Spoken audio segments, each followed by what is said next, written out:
Our moon.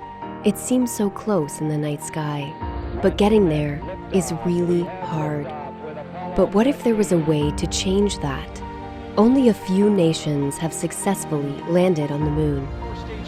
As NASA sends astronauts back to the lunar surface, this time to stay, we will need to send science and technology instruments ahead of time to lay the foundation for human exploration.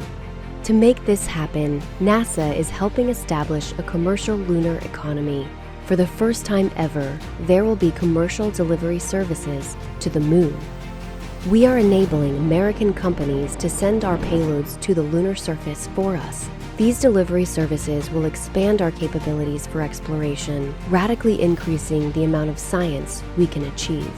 This high-risk, high-reward initiative will invest in and leverage the entrepreneurial spirit of American innovation to launch a commercial lunar marketplace, advancing technology and exploration for all of us. With this never-before-seen streamlined access to the moon, we will be able to make novel measurements and develop technologies that scientists have long wanted to do on the lunar surface.